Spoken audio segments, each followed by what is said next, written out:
Guess who's back? Back. Once again. Doodads are back. Hey, everybody. What are we on? Where are we at? Episode 15?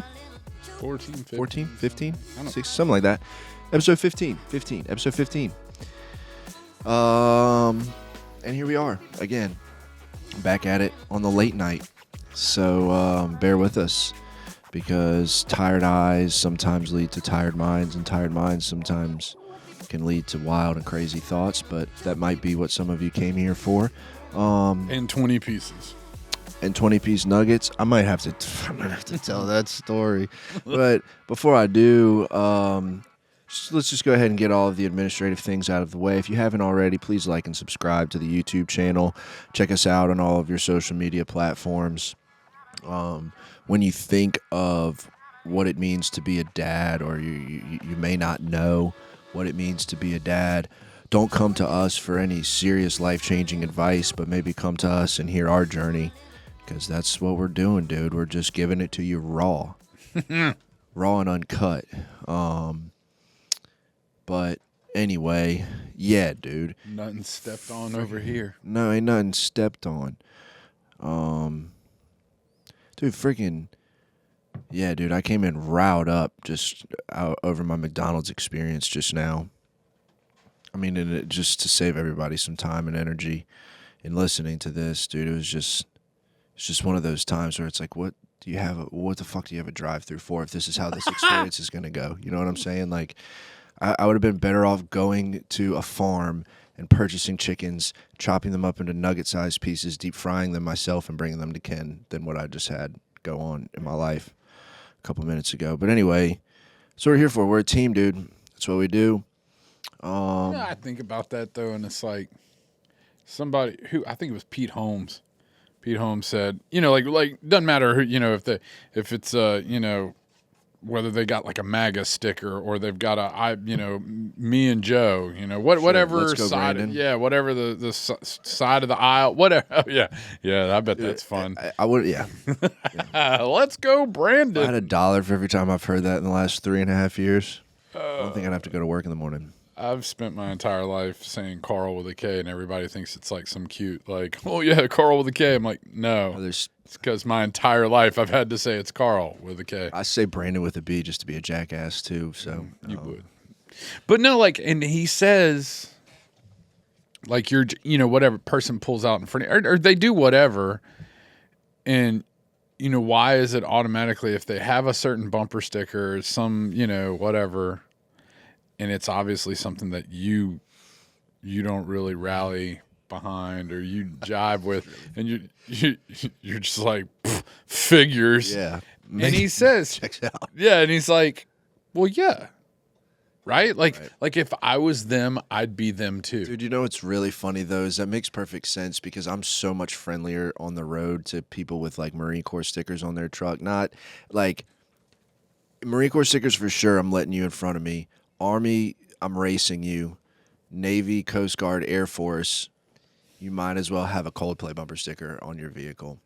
You know what I mean? But I'm definitely that makes sense. It's just, I mean, you can get upset about the people in the drive-thru, or you can be like, well, they're the people in the drive-thru. And like, I am where I am, dude. I am, this is what I signed up for by pulling in here. And also realizing, like, I don't know, whatever the case may be. Maybe this is their part-time gig while they're trying to finish school, whatever. Maybe they're starting a podcast. Maybe. Your boy had on a southern or a southeastern baseball zip-up hood. Boy ain't play baseball. I don't think. Maybe that's judgmental, but I don't know. And then really, like, you're mad at them. And the culprit is Ken. No, yeah. Well, no. Ultimately, at the root of this, I'm very upset. All I was saying is I'm coming in hot from work, and I'm running a little bit late. It's okay. And somebody piped up about a 20-piece with some sweet and sour, I know. And But anyway, how was the rest of your weekend? How was your Cinco de Mayo? Did you do So any it was crazy because festivities? like Dad has been big on the like we need a bowl of crawfish, need a bowl of crawfish, and it's after Easter, and you kind of think, well, hopefully prices will come down, which they haven't. Yeah. And then Courtney was just like, well, Sunday's Cinco de Mayo, and I was like, "Pfft, how did I miss this? Mexican crawfish. Right? So we did that. I mean, we had a whole spread at the house. Saturday was cool because May the 4th be with you, and me and the dude like just we skywalkered the whole day. Did y'all watch all of them? So you got like three or four. I mean, I could go on Disney Plus and watch anything Lucasfilm related, Yeah. but you had TNT and TBS and whichever other, that were just going to like do the marathon all day. So we were just like, oh, look, it's the pit scene in Attack of the Clones. Cool. Oh, look. Oh, it's Empire Strikes Back. I got Now, this is all, let me preface this with a naked child. Yeah, I remember a few weeks back, I was like, my son, he pee-peed on the pot. Yeah. But yeah. Yeah. Well, we regressed. And what it really is that I knew that we were just going to have to take an L. We were going to have to take an L one weekend. We were just going to have to be like, look, Yep. no socialization, nothing. We are going to we're going to go head first and headlong into this endeavor. And I just said, that's it. I stripped him and I said, this is it. You're either going to literally pee on yourself or you're going to say, Daddy, I need to go to the potty. Yeah. And hey, man, by Sunday, we were in clothes with big boy underwear, and we delivered him to daycare this morning in big boy underwear, and he's I'm feeling confident, man. It's good. That's what we did. Like I think when we talked about it last time, I mentioned over Thanksgiving break, Jamie just did the same thing.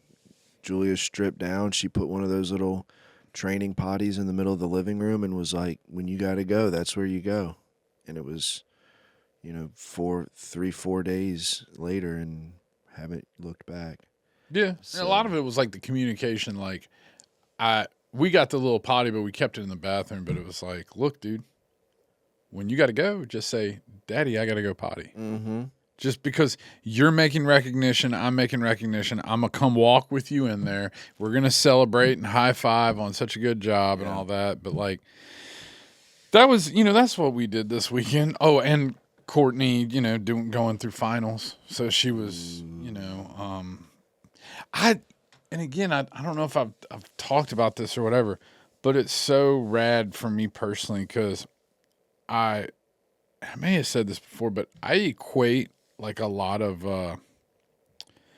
like you being super smart or being, like Ivy League and just in the general. understood you, but yes, you too. But being like Ivy League brand, Yeah. from the movie Good Will Hunting. Mm-hmm. Because they have that scene, and she's at Harvard, right? And they have that scene at the little coffee shop outside or whatever, and they're talking, and he's describing like how he's so smart, and she's like, they're talking about piano or whatever. He's like Beethoven, Beethoven just he just saw a piano and he could just play, like it just came natural. And she's like, so you can play the piano? He's like, no. He's like, I see a box, X amount of keys, and 3 pedals. She's like, but you can do my organic chemistry paper in less than an hour. And he's like, when it came to that, I could just play. And that line right there, I said, boy, I'm going to tell you what, if I'm around anybody that takes organic chemistry, I must be around a smart son of a bitch.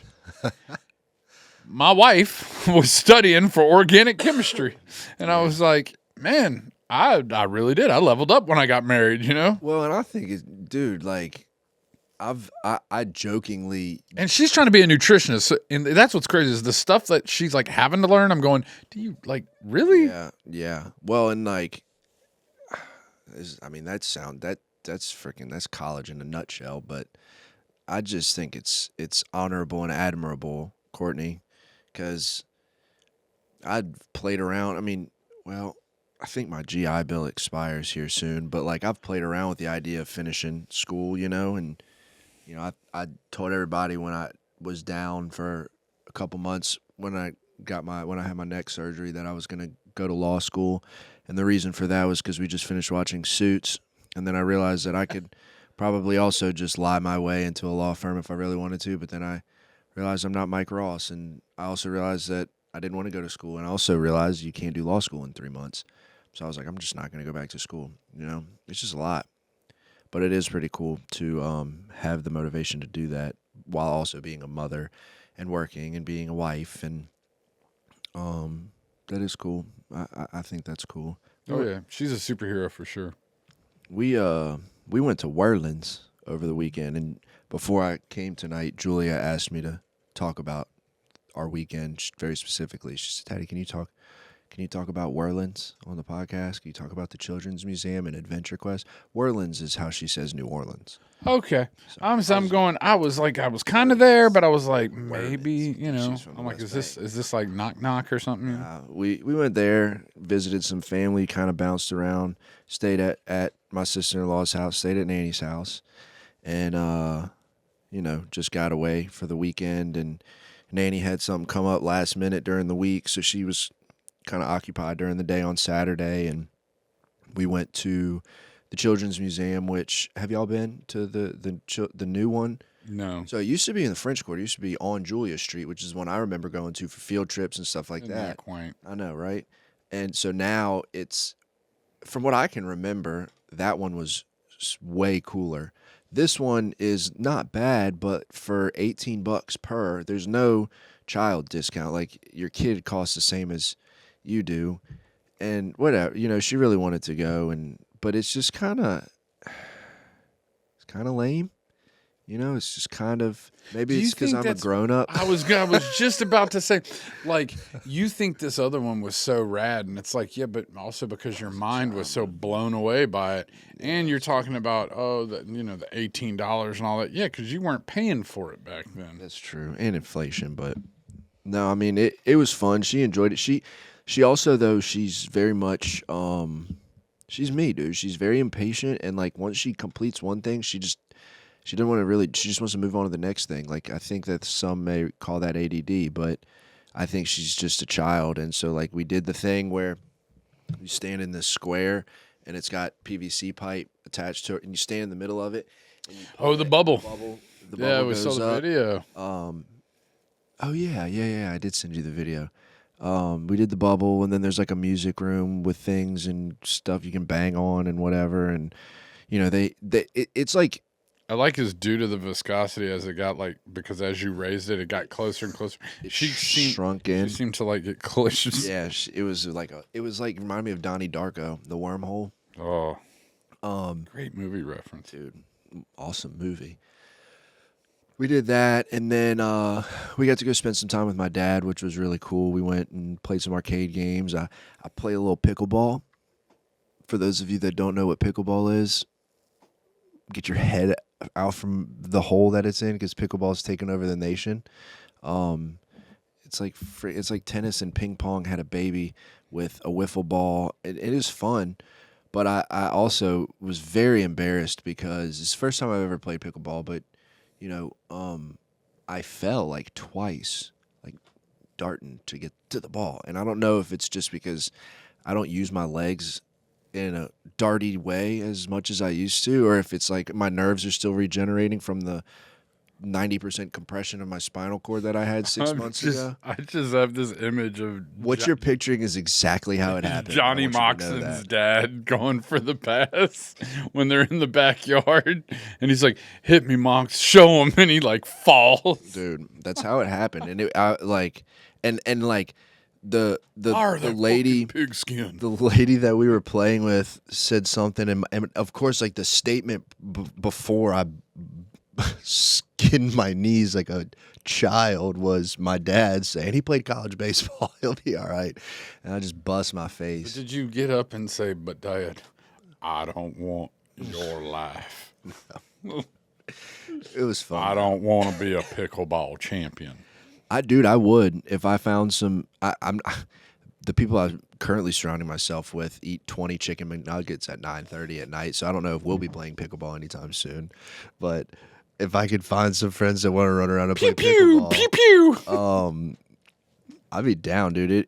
I could see it being extremely fun and Taking a bent, like especially when it finally like got really beautiful here about the last month or so. Taking Ben to the park, and over there they have the disc golf course. yeah, He is just like it? enamored with it because these, they come in with that. Yeah, dude, and they they sling sail that thing, and he goes, "Oh, Dad," and he just loves it. And I think to myself, I'm like, now there's a sport, there's something you could get with your kid and do. Yeah. And I was like, and I wouldn't have the first faint idea, but the only reason why I know anything about disc golf was an old buddy of mine was like apparently like third in the state or something. He had like trophies at his house. Oh yeah. Like real talk. Yeah. He was like, yeah, let me show you my discs. I said, I mean, like, yeah. I'm that guy. Like, I know I'm putting my foot in my mouth. I'm an asshole, whatever. I'm like, you're Frisbees. He's like, Don't ever call them that right. again. He's like, no, my discs. See this? Your frisbees. Think of this as like, this is like your wood, right? Like this is what Bro, the fact that this is what I tee off with. I'm like, the fact that the frisbees are equated to like golf, golf legit- clubs. Like no, this is my driving disc, dude, my putting disc. These are I mean, they're different weights and sizes sizes. weights. Yeah, oh yeah. yeah. And I'm thinking like you talking about pickleball because they had them over at they had the like the little tennis courts and stuff. So they had people playing pickleball, and he was like, I could see at like 3.5. He just wanted to just do something with a ball, like probably just throw it or whatever. But man, he'd watch this kid because they got a book sack. Yeah. And they're humping, man. They put it down, and then they get this like everybody's got a Listening to different fish. Jamming, dude. Having a you good are time. literally that's everybody. That's everybody that's there. And it is almost like watching the different windups of a pitcher. Like you're just watching this man. cat, and he just has this like, dude. I want to go play disc golf. disc I mean, I golf. Don't call it frisbee golf. golf. Don't do that. Dude. Well, Ultimate frisbee. ultimate frisbee. I have to. Disc golf. I this is what I walked away from with pickleball. So like I've talked about this before, but today was Julia's last day of soccer. And it was the hottest day of the year so far. And she's super happy that soccer is over. And like it was hot on Saturday when we were out there playing pickleball.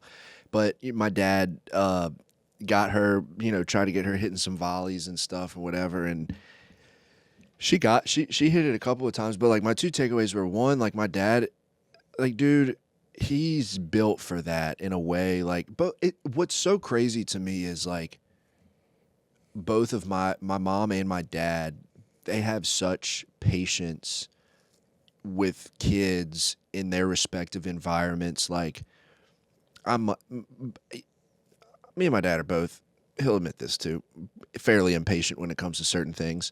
But like he the way he like works with kids with tennis and then Saturday with the pickleball and stuff is just like he makes it fun and he's entertaining, and it's not just like, all right, you ready? It's like it's excitement and he's into it and that makes them into it. So that was cool to watch because it kind of brought me back to my childhood of being at his camps and watching him do that, and just even with me, like I'm a grown ass man and he's teaching me how to play pickleball. The best thing you gotta do, you just gotta jump right in there. Let's go. You gotta keep score this way. This is all right. I want you to pray.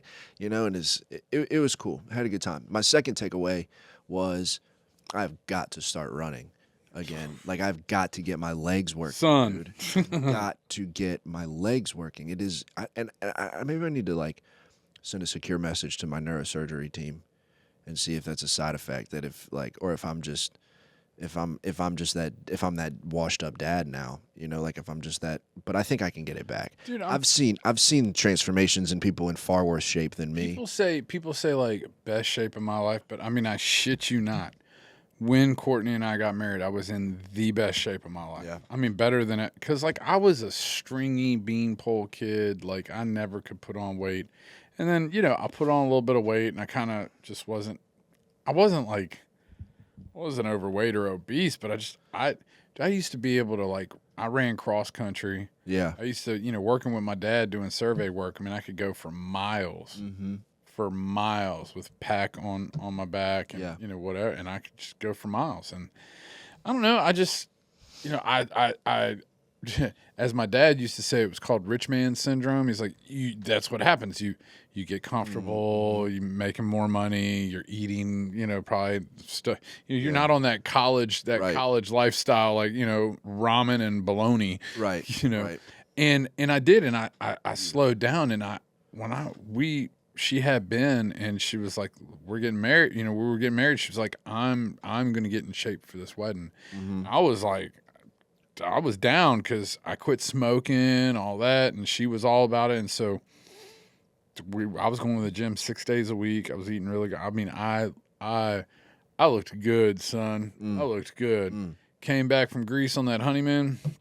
Came back greasy, huh? Well, bro. I mean, back and that's the greasy. thing. Like you have a kid, it does. Yeah. It slows you down. It's hard. Well, and then like I feel like for me it's a couple of things, and I feel like I feel like every year for the last 5 years there's been something that I've, from a physical standpoint that I've tried to improve on. And, the first year was the obvious, the drugs and the alcohol. The second year was kind of like just in a way like learning how to walk again and just like take care of my body to a point of like actually eating food at the appropriate times throughout the day. And then I feel like the last 2 or 3 years it's been a matter of like getting back in the gym. And then I had the obvious halt to all of that from probably like May of last year up until really I just started working out again probably in February, mid end of February when I got cleared after my neck.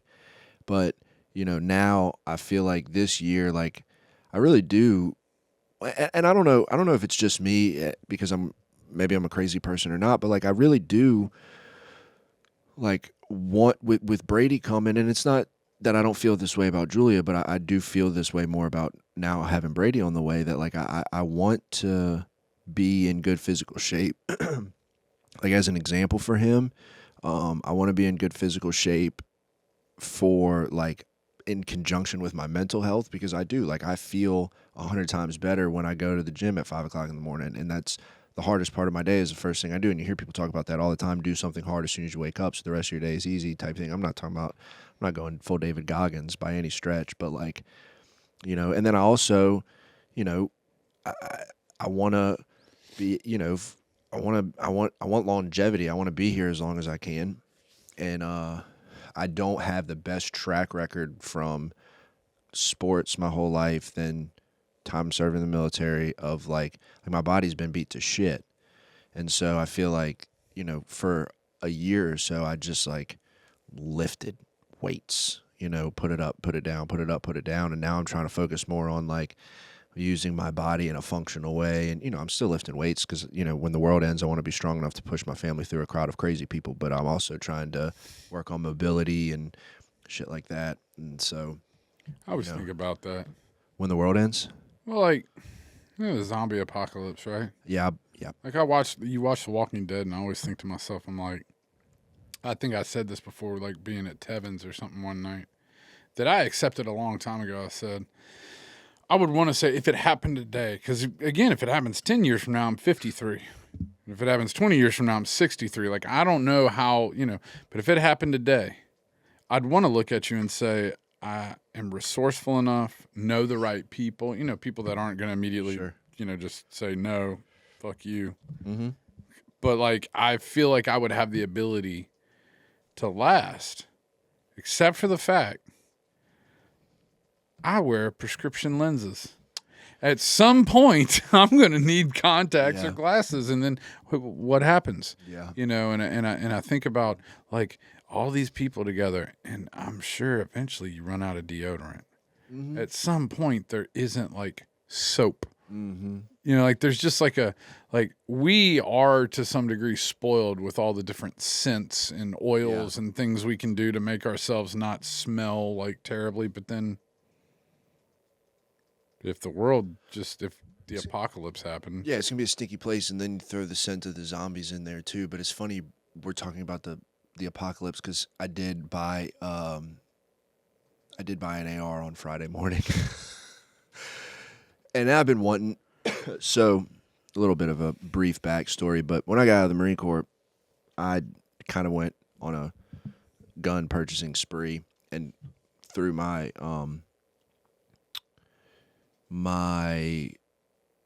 romantic relationship with the things that were going to kill me, when I needed quick money, guns are quick money to a lot of people, and so I sold all of them. I got rid of all of them, and so I've slowly started to, Legally, I'm sure. rebuild, and I've been wanting to get one for a while now, and this is crazy to some people, but I this is just how I think. I'm just gonna open my window a little bit more so you can see into my house.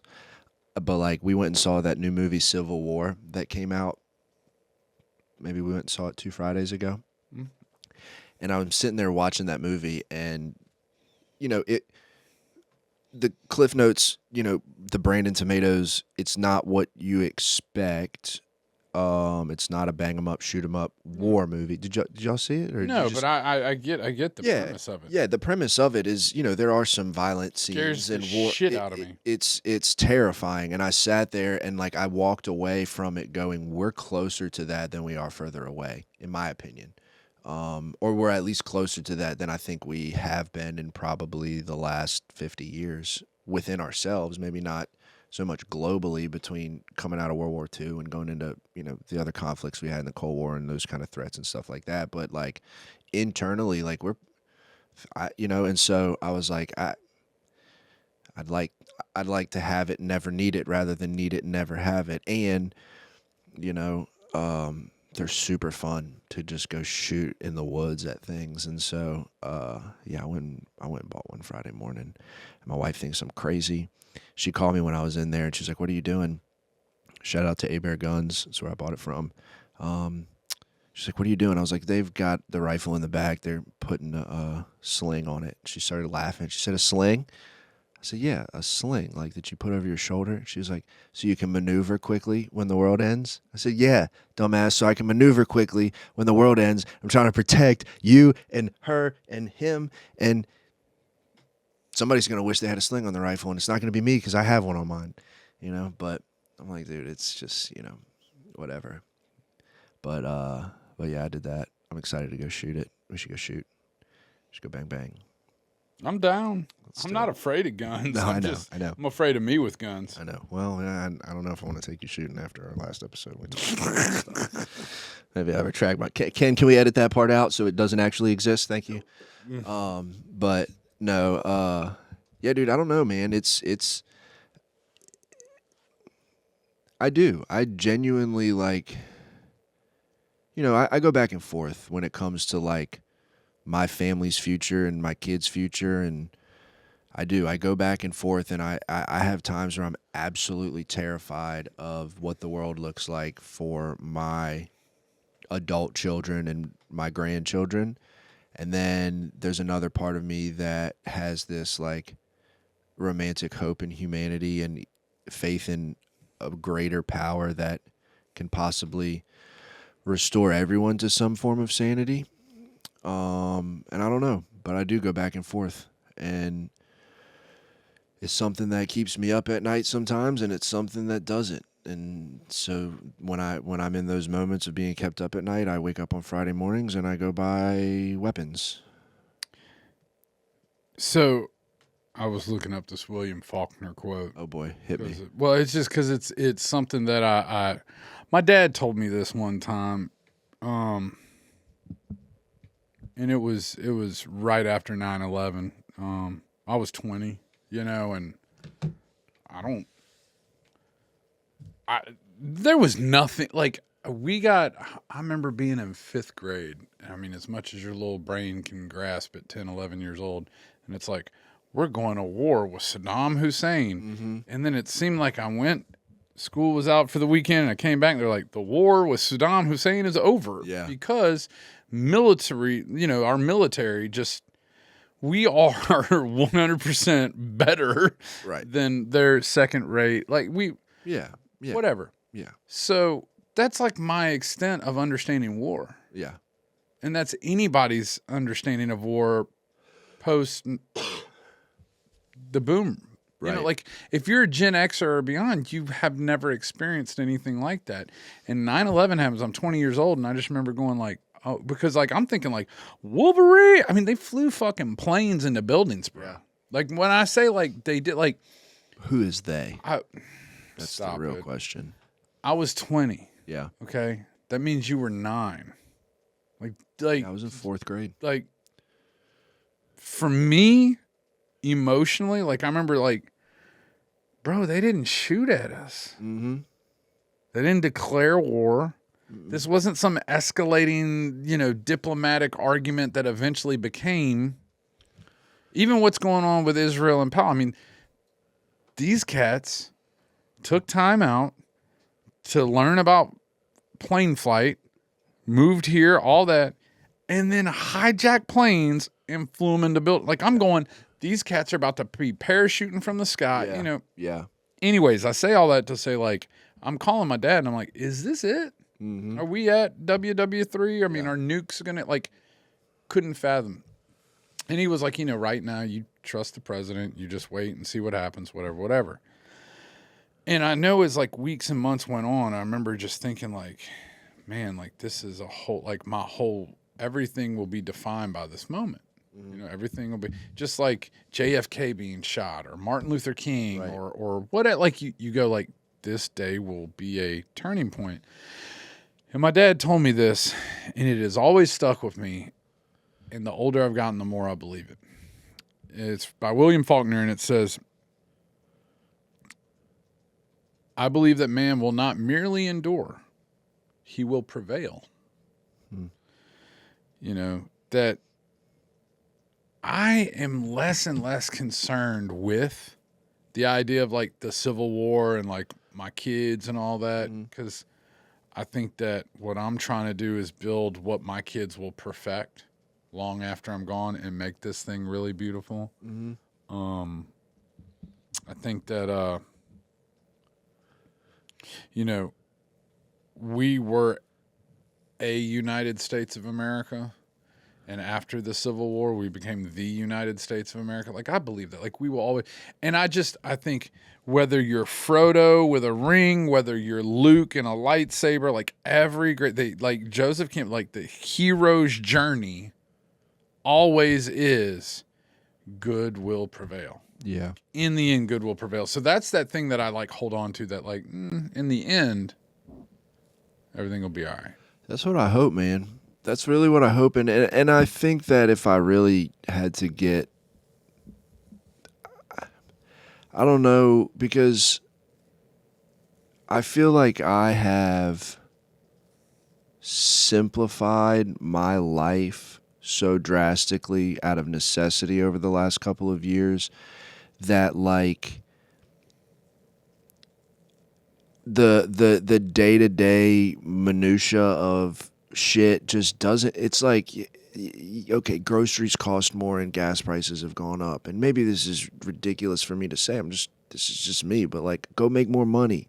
I'm talking to myself. Like, if I don't like there's so many things that I fully have accepted as out of my control and out of my power, and I feel like my entire last couple of years has boiled down to to simplifying and oftentimes very unsuccessfully, but attempting to have a what I can and what I can't control column on everything that I do. And all of that stuff falls way into the what I cannot control. But what I can control is the stuff you just talked about, how I'm raising my kids, the principles I'm instilling in them, the values and stuff. Because who knows if Ben or Julia or Brady or Aubrey might be the Luke Skywalker of that story. I don't know, but maybe they'll be the Luke Skywalker of their own story, or the Gary Bertier of their own story, and I may not change the world, but I may spark the brain that does. Yeah, it's just hard because I do have so much, and I think it's just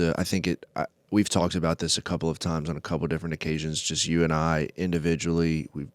I think we talked about it when Robin was here, but I think that for me that there's just still fairly new to adulthood and life and parenting, and just like still in the process of figuring out a little bit more about myself. Like I still think that there's a level of, I don't even want to call it emotional immaturity, because I just feel like there's a level of where I'm at versus where I may be with 10 more years of life experience that I still find myself in the place of like, yeah, that sounds good, but I don't want to be unprepared, like, Yeah, I mean, but that makes sense. I think what's crazy is again kind of the universe is constantly unfolding, and we are where we are. Yeah. And I don't believe I could have had kids any earlier. Yeah. I don't think I was capable. Mm-hmm. Just as I believe I don't think you were. And so obviously I feel you're totally fine, Yeah. And I Well, especially now that I have Springfield St. Victor hanging in my closet. I'm definitely fine. That's yep. But I consider like what do I value and what do I hold as like the monetization or like the real currency and value of my marriage and my relationship with my kids if one of them gets struck with some sort of like childhood cancer. Mm-hmm. Or if one of them were to like die in a, like what is the value of time and life and all that? So then it's measured a little bit differently. And I wanted to kind of go back because you talked about the way your dad was with you, like playing the pickleball and all that, but like how patient he is and all. So I almost sent it to y'all, you and Ken, but also sometimes like I witness things or I see things and maybe I will take a video or a picture of it. But a lot of times it's just me experiencing it, you know what I mean? Mm-hmm. So I got this video and Ben, he's gotten into the like, look, let's play together. I'm going to throw this thing or do this thing. I want you to do it with me. It's got no rhyme or reason. There's no end to the game. There is no scorekeeping. It's just there's never an end. Yeah. Look, I'm throwing this. Now you throw it, right? Yeah. So my dad came over. And what I always say, like when I met my father, when I, remember meeting him, yeah, in a sense, he was an old man. Mm-hmm. And so I don't remember a lot. I think we played basketball a little bit when I was younger. And he tried to spend some time with me to play basketball, but like he just didn't have the energy, And Yeah. so that was something that I was like, all right, I definitely want to be in decent shape, have energy, whatever. But I was watching this 80-something-year-old man sitting in this chair and my son throwing, and my dad was laughing in a way I hadn't heard him laugh, and especially in a long time since my mom died, Mm-hmm. And Ben's enjoying himself, period. Right, Ben, right. It's whatever. It's a day that ends in Y. Right. And Grandpa's playing with me. Cool. But I was watching my dad and I was like, man, like what do we measure as like what is the measurement here? What's the currency? And I was like, the value right now is that my dad probably is getting to be maybe to some degree emotionally what he always wanted to maybe be with me. Because he's more patient with my kid than he was with me. Yeah. I can see it. Yeah. It's also because I don't think he's as invested. There's not as much responsibility. Right. He gets Yeah. to leave. That's something that I actually was thinking about that on the way over here before. I wanted to blow up McDonald's. You should have had your sling and your AR. Do you know how much damage I could have done? Don't leave me alone. All you 3-letter alphabet agencies, don't come after me. It's just a joke. Jesus. But no, I was thinking about that. How something that I wasn't prepared to deal with was my parents becoming grandparents, and like how that relationship has changed, because I feel like I've had to learn to love my parents as grandparents and not my parents. Not that I don't know if that makes sense and if I'm saying that correctly, but like obviously I still forever and always will love my parents, but like it's a totally different relationship now. They're at least the way it feels for me, like Because you're the parent. because I'm the parent. It's not so much that they're my parents anymore. It's now they're my kids' grandparents. Yeah. You know, and it's You're the parent. You have much assumed that role.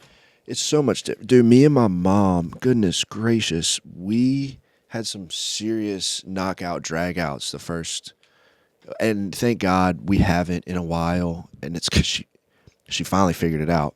I'm just kidding. Love you, mommy. But like Mommy.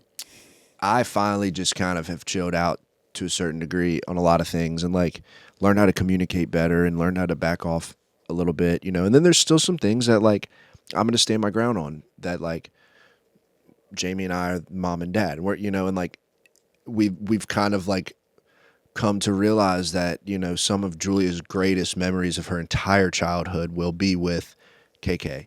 You know, and will be with Grumpy, will be with Papa Scott, will be that those and like I don't want to take that from her, you know, and so it does make for a fun Saturday though after she spends the night and you know she gets to do what grandkids get to do at their grandparents' house on Fridays, but Which is anything. just anything they want. You know, but like I'm also like there's no way for me to express how grateful I am for their presence in her life. You know, because like I remember my grandparents, my dad's dad died when I was fairly young, and then his mom passed a little over 5 years ago. But like I remember going to their house. I remember doing Christmas at their house. Like I have pictures of my grandfather and I fishing in the lagoon behind their little house in Georgia, and you know I remember him playing catch with me and. I remember him doing crossword puzzles. I was just telling Jamie the other day, like my grandmother used to always smell like this very specific lotion and cigarettes. And like if I walked into a random room and I would be like, oh, that smells like Grandma Dot, like always. And so I want Julia to have that. But boy, has it been a reflective journey for me to learn to love them as her grandparents. Bro, you know? Aubrey's like in her phone. And it's only because like I noticed it when they were texting.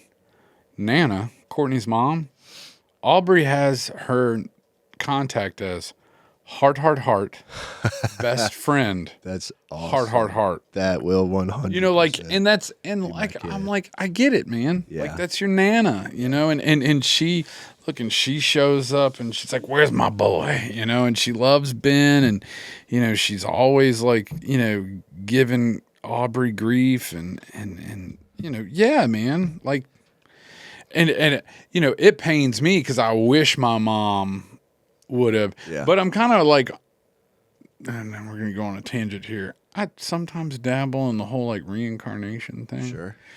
Cause like there were times I'd be looking at Ben in the tub and I'm like, God, man, he just looks like my mom. Like little pictures I've seen, Yeah. pictures of my sister when she was a little kid. Like it's very, very strong features. I'm like, it's definitely my kid, you know? Yeah. But I would see my mom in a lot of ways.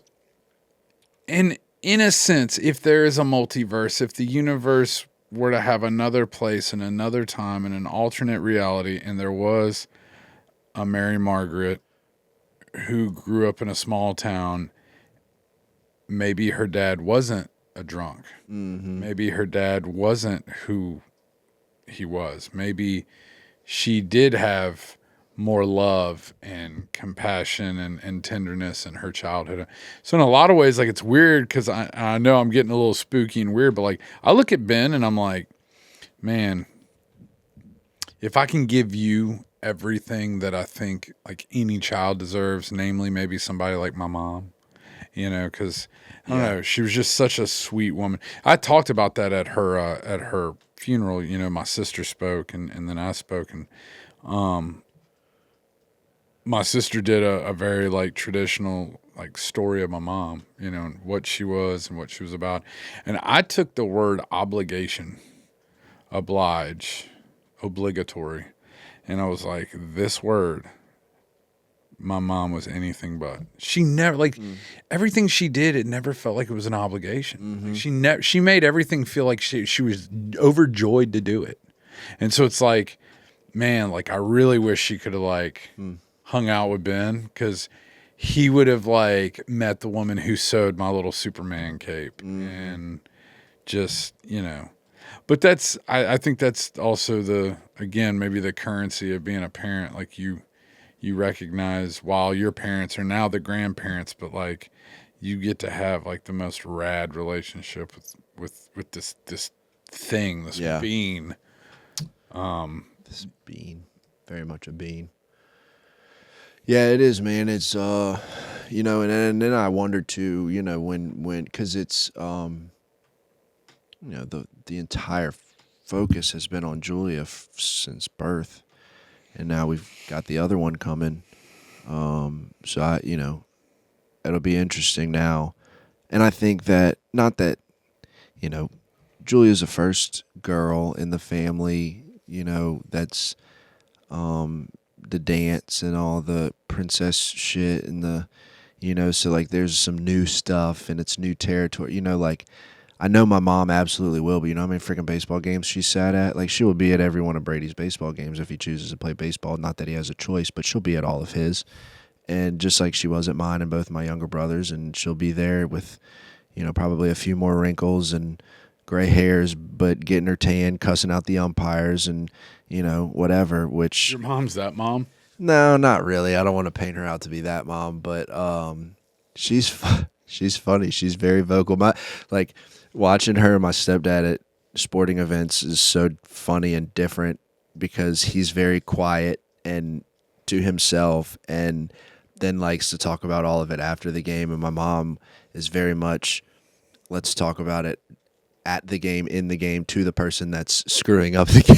So, but no, I mean, dude, my mom, she was, back in the day before all of this wild travel ball stuff, she was team mom and, helped with lineup and the dugout and stuff. And, but it's, and I think that like at the beginning, was that the AC that just kicked on? It sounded like someone farted. But I think for me at the beginning, there was just also like a lot of fear of doing this wrong, and so it was like anytime I felt, which being as sensitive as I am was all the time, anytime I felt like my like judgment in parenting or my ability to parent was like in question or threatened, I would fire back in a very disrespectful way. And I see that now. And so it's like, not that I agree with everything or not that I'm okay with everything or don't have problems with anything anymore. I've just learned to be able to communicate them in a little bit of a better way, in a way that's not going to like rob the grandparent experience from my kid, because that's the most important thing. It's the experience for her and for them, because I don't know. I think it's Well, I mean, again, I'm not trying to endure. I'm trying to prevail, and I think I will. I think we will. I think in the long game, I think most parents do, and I think what that is trying to make a sizable impact on the psyche of your children, so that when they come to crossroads throughout their life, they either circle back to talk to you, or they remember something you said, or have a sense of judgment and awareness that is based on what you have cultivated and built within them and around them, because I think kids are already set up to succeed. The only reason why a kid would probably fail is because you've deterred them from that path to succeed. Yeah. Kids are way more competent and capable than we give them credit for. That's a fact.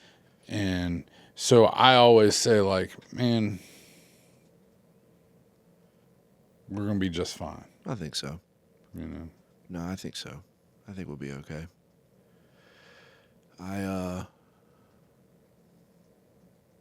Yeah. I don't know. Things are getting kind of hot and heavy, not in the cool way, but in the oh shit, a baby's coming. We're halfway there way for us around our house. It's just we listed some stuff on Facebook Marketplace just to get it out of the way because we're having to rearrange and whatnot. And Julia was like, "Why are you selling to couches?" And I was like, "Well, why are you selling to table?" I'm like, "Well, we got to get rid of it and make room. We got to put your toy room in the front room so we can make your toy room Brady's room." And she's still trying to wrap her head around that, and wrapping her head around having to share a bathroom, and I'm still trying to wrap my head around, like, every time I see a newborn baby in a bottle and all of, I'm like, do I remember? Will I remember? You know, like. That's what I guess that's what's so funny is maybe it is the like decade plus difference or whatever. But so I was very fortunate because Courtney had Aubrey, and so she was just like, yeah, this is what you do. This is what you do. Yeah. Right. She had her little moment in the hospital where I was Right. like, Xanax, please. Yeah. Her or me or both, whatever. Yeah. Preferably both. Tranquilizer for her, maybe, but Yeah. but yeah, I mean, she was just such a champ because she had been here, done this, you know. But I also was like, I mean, don't trip and get it twisted. Like, yeah, I was like, you breathing, bro? Like, I was like, every once in a while, you know, I was holding him like, okay, don't, Yeah. you know, I'd be putting his little thing on or swaddling him, and I'm like, is that too tight? But for the most part, I was like, he's gonna be fine. Like, I can't screw this up. I also think about the people that used to do this in the 1500s and how better equipped I think we are. I mean, dude, we literally, like, the baby Breeza. Do you know what that is? It's like a Keurig for baby formula. Dude, how about shaking a baby's bottle is of the Stone Age, okay? This thing is a machine that and people will argue, don't, whatever, or argue, I don't give a shit. This is what was convenient for my family because the breastfeeding wasn't working for Julia, and she's perfectly fine. You know, you don't have to explain your life. No, I'm not. I'm not explaining my to. life, but, like, I just want to be very clear that. Welcome. Thank you. So it's this machine, and you fill the thing up with formula, and you fill the side container up with water, and you put it under there, and you select, 4 ounce, 6 ounce, 8 ounce bottle, and Bitch. mixes it and puts it in the bottle. Dude, I'm telling you, it is the greatest. It is capitalism's gift to parenting. I don't know if I can find anything incredible. that makes me more sick. It is is capitalism's gift to baby. Dude, it was, and, like, I mean, once you go Breeza, you'll never go back, is what they say. My question is Breeza, when is Breeza going to be rocking your baby? And when is Breeza going to be, reading Soon, to I your hope. baby? And Soon. Hopefully, oh my God, hopefully no. before October 8th. No, man. No. As long as they don't make a baseball Breeza, then we're going to have some words. We're going to have a suit filed. Because remember, I thought about law school, which essentially equips me to go to court. But no, dude, this thing was legit. But I don't even know why I got started talking about it. But no, I do. Like, we're, and I don't know. I think a common theme as I talk about myself more is that I probably don't give myself and the people that raised me and the people that are continuing to raise me enough credit. But, like, we're going to be all right, dude. We're going to be just fine. However, I think I have a story that I think is necessary for this podcast and for this conversation. I think there probably comes a time, and I've talked to a couple of people about this, but there comes a time in every grown man's life where he goes, yep, my kid's not allowed to see me naked anymore. And I recently had that moment. So it was Monday night, so Jamie was doing her thing. This is ridiculous, but it's so great. And so I had Julia, and we were getting ready to take a bath, and I was like, let me take a shower first and let me get clean, and then I'll throw you in the tub. Not throw, but toss you in the tub and wash you down, whatever. We'll get you clean. I was like, all right. So she's in the bathroom looking in the mirror or whatever, and I get undressed, turn the shower on, whatever, and I put my foot up on the sink to look at something on my toe, like a fuzz or something, It's not that high. I'm sorry. I've got the image in my head right now. Keep it. Oh, my God. Keep the image and follow me. So I got my toe up on the sink, my foot up on the sink, and next thing you know, I look to my left, and Julia's right here, like right here, and she goes, she's doing this. She's doing this number, like she's looking for a shooting star or an airplane passing by. oh my God. And she goes, just like in the most puzzled, honest, innocent way, she goes, "Daddy, what is that hanging under your tootie?" And if you're a biological male, you know exactly what I'm talking about. And I was so caught off guard. My response was, "It's the rest of my tootie. Go get in the bathtub. Leave." And I was like, "This is it. This is the time. This is where you're no longer allowed to be naked or me be in your presence without any clothes on." And it was just it was a milestone for me as a parent. It was a milestone for me that I'll look back on, because then she also has this keen way of going to school and sharing our lives with everyone in the school. And thankfully, she goes to a great school and they know us very well.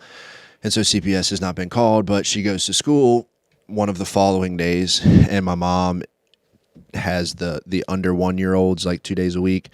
And she was in there, and maybe I'm whatever. But anyway, my mom was changing a little boy's diaper. And Julia pipes up and she says, "His tootie looks like my daddy's tootie." And I'm thinking, man, that little boy must be blessed. You heard me? Oh my God. And dude, so I'm just like sitting here and I'm like, this is the phase of my development. Spiraling. This is where I'm going. This is where my life is headed. But It's headed to a place where you say tootie. that's the word Jamie came up with, dude. I just rolled with it. My Tootie. stepdad used to call them wooters and whackers. My little brother would run around. They'd be like, "Stop grabbing your whacker." Anyway, we should probably shut up. I should probably shut up. It's late, dude. This is what happens when I get talking. I start talking. We got a message from the daycare that says Ben's been saying, a not so nice word. I know exactly what he's been saying. Oh, you don't know what he's been Oh, saying? I know exactly what he's been saying because he looked straight at me. This is about 2 weeks ago when he started it. And he just looked at me and he goes, "Oh my fucking God." And I went, "No!" That is great. And I was like, "Dude, you cannot say that." And like, Aubrey laughs because I told Aubrey, I said, when you can use expletives in a grammatically correct sense, you can use them. Ben is advanced. Oh, man. Yeah, definitely gifted and talented. Dude, that's awesome. No, it's not. Yeah, but It is, but it's not. It is, but it's not.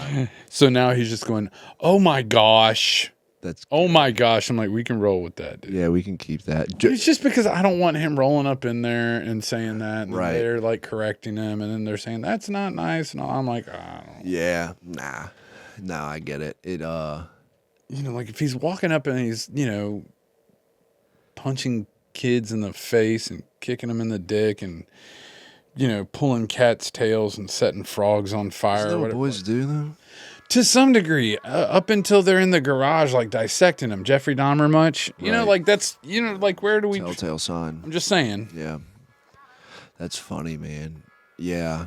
It's it's a wild ride. It is a trip.